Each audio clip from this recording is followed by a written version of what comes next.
नमस्ते दोस्तों। आज हम भारतीय संविधान के सबसे अहम अनुच्छेदों में से एक और सबसे बड़े और परिवर्तनशील आर्टिकल अनुच्छेद 21 के बारे में जानेंगे। तो ये इतना महत्वपूर्ण क्यों है? आर्टिकल 21 हमारे जीवन और व्यक्तिगत स्वतंत्रता की सुरक्षा करता है। यह कहता है कि किसी भी व्यक्ति को उसके प्राण और दैहिक स्वतंत्रता से विधि द्वारा स्थापित प्रक्रिया के अतिरिक्त वंचित नहीं किया जा सकता है।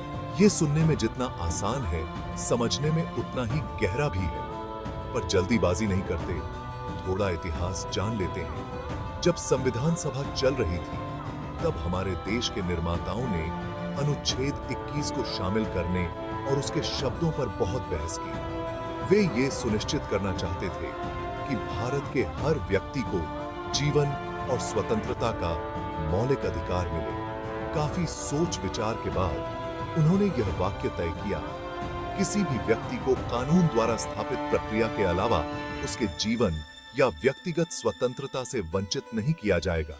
सुनने में आसान है, लेकिन इसने आने वाले सालों में कई ऐतिहासिक फैसलों की नींव रखी। आजादी के बाद के समय में देखें तो आपको पता चलेगा कि कैसे अनुच्छेद 21 कई संवैधानिक संशोधनों और सुप्रीम कोर्ट की व्याख्याओं के जरिए विकसित हुआ।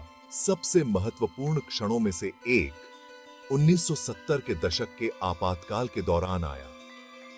कुख्यात एडीएम जबलपुर केस, जिसे हेबियस कॉर्पस केस भी कहा जाता है, ने यह सवाल उठाया कि क्या आपातकाल के दौरान अनुच्छेद 21 को निलंबित किया जा सकता है।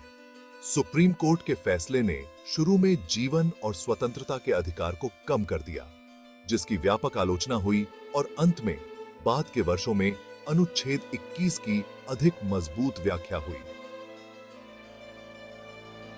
अब बात करते हैं सुप्रीम कोर्ट के कुछ महत्वपूर्ण फैसलों की, जिन्होंने अनुच्छेद 21 के दायरे को बढ़ाया। सबसे महत्वपूर्ण मामलों में से एक है 1978 का मेनका गांधी बनाम भारत संघ केस।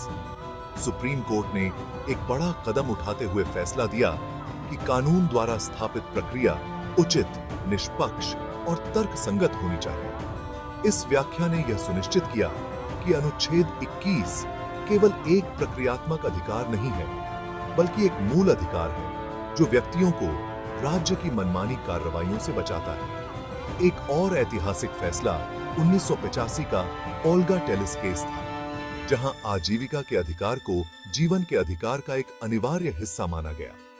इस मामले का लाखों गरीब और बेघर लोगों के जीवन पर गहरा प्रभाव पड़ा, जिससे यह सुनिश्चित हुआ कि उनकी आजीविका संविधान के तहत सुरक्षित थी।